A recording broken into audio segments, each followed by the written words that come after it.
leo nakuambia Kungwi Zawadi, mume anahitaji vitu vinne kutoka kwako ili uweze kuiweza ndoa.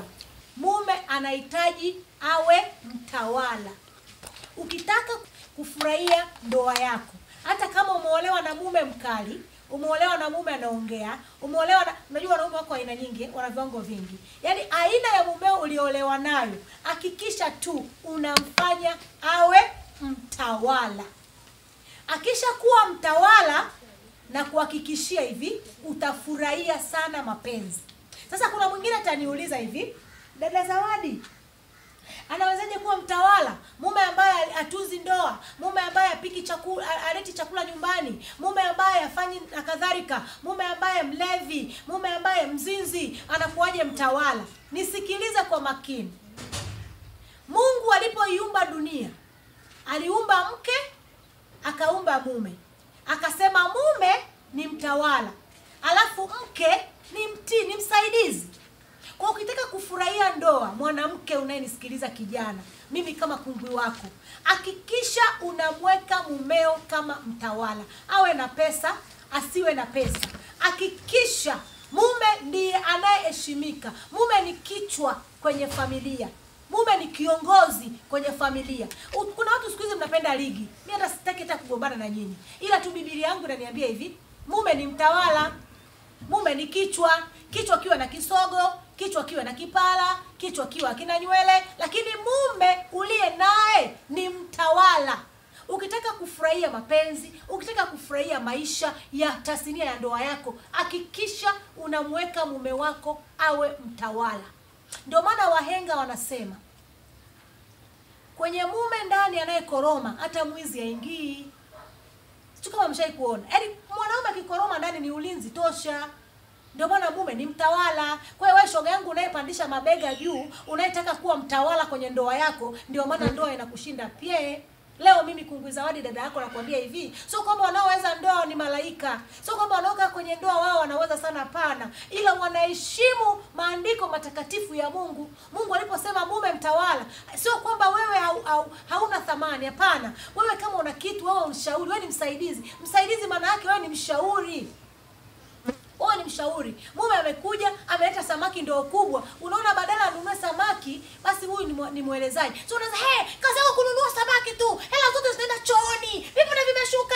Unaacha kujenga. Hatuongeagi hivyo. Unamwambia baba, hiki kitu ni kizuri. Mungu akubariki sana. Unatulisha. Hakuna mwanaume kama wewe. Unatulisha. Lakini next time tunaomba ununulie mfuko wa simenti.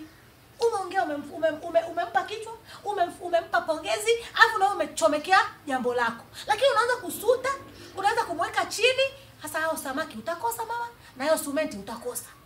Lakini ukimfanya mume kuwa mtawala, jamani wanawake wa Kitanzania, tudumishe utamaduni wetu. Hakuna kitu kizuri kama kuishi utamaduni. Mnatucheka, mnatuambia sawa, tutapitwa na wakati, sio vimefanya imeshuka, siku kuna nini, lakini jamani, hakuna kitu kizuri na kitamu kama mume akiwa mtawala ndani ya nyumba. Kuna raha yake kukoromewa bwana.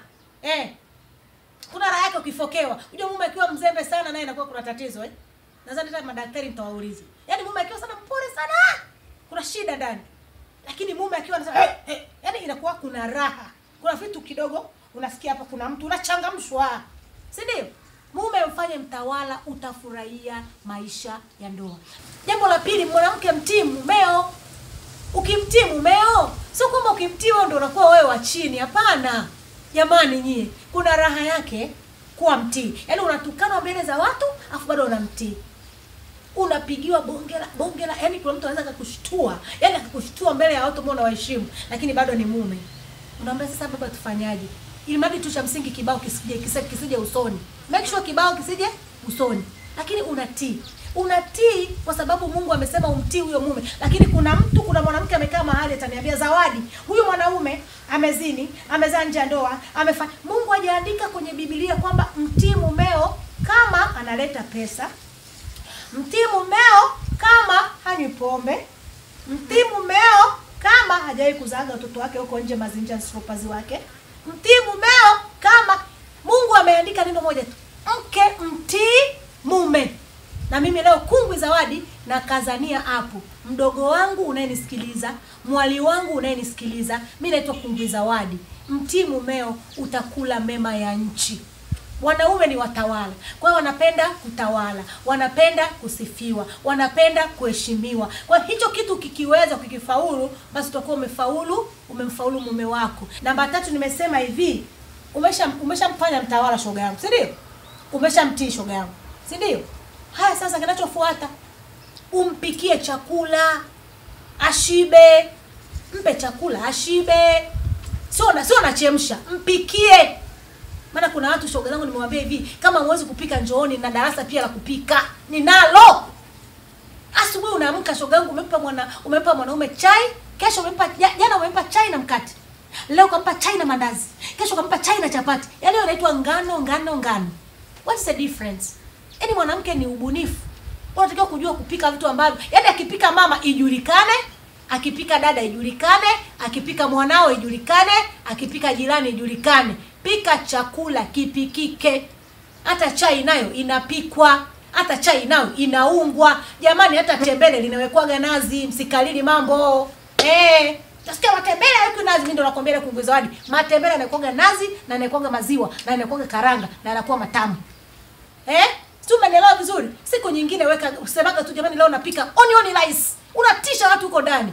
Unawatisha tu. Leo napika carrot rice. Jaza makaroti kwenye wali. Kwani tuna shida gani? Siku wanasema leo napika vegetable rice. Weka vitu vya green huko kwenye ubwabwa. Pakua hapo. Watu wanawatesa jamani, ukaendelea nyumba. Ni kuweka tu ubunifu na utaratibu mzuri. Mume unasikia mtu, mume wangu ali mboga za majani. Mume wangu yamada vimeshuka. Zile mboga ziweke kwenye vitu vingine. Umepika kasamaki, tupia kamboga kama majani. Umepika nini? Unasikia mume wangu ali karoti. Saga, zitaonekana. Mwage wa janja. Mke mwema ni nani awezaye kumuona? Hakuna mtu ambaye, yaani kima chetu ni kima cha thamani sana. Sisi ni watu wa thamani sana. Sasa unathaminika vipi bila kuwa na vitu vya thamani? Hakikisha ndani kwako na vitu vya thamani. Siku ukimaliza mwendo wa duniani, waseme alikuwepo mama, lilikuwepo jembe, alikuwepo bulldozer, alikuwepo hivi, kulikuwa kupandwa maua, kulikuwa hakuwepo kufanya chochote bila mama. Ijulikane. Mume anahitaji kupewa tendo la ndoa. Nimekuambia umeshamfanya mtawala shoga. Umeshamfanya kuwa mtii mama, umemtii mama. Alafu ukishamtii mama ukampikia chakula shoga. Alafu ukishampikia chakula kinachofuata ITV, mpe sasa mapenzi. Si unataka kupata mapenzi, kama hujapika chakula utaua mume. Wewe kama mke uliyefundwa, uliyekwenda unyago, ukaelekezwa kama mke unatakiwa kufanya nini, akisha unatoa vitu vya kueleweka ili mume awe anajua kutofautisha. Nimekuambia wanaume wanapenda kwa kuona. Kwa hiyo kama wanapenda kwa kuona, mume anaweza akapenda kitu chochote kilicho mbele yake. Ndio maana nimekuambia hakikisha unakazia kumtii mumeo. Unamtii. Ndio utasikia jamani, mume kalala na usigeli au mume kalala na chizi. Sio chizi. Mume anapenda kwa kutazama. Mungu ndivyo alivyowaumba. Sisi tunapenda kwa hisia. Kwa sisi mpaka uje upende inachukua muda. Lakini wenzetu ni right time. Lakini kama utafanya wajibu wako, hiyo ibakie kwake kama tabia yake mbaya ya uzinzi. Lakini wewe umefanya wajibu kama mke.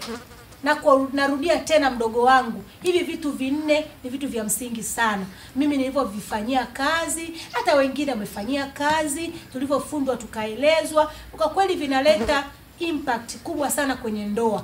Hakikisha mumeo ni mtawala kwako, hakikisha unamtii mumeo, hakikisha unampikia chakula mumeo, hakikisha unampa mdinyo wa uhakika.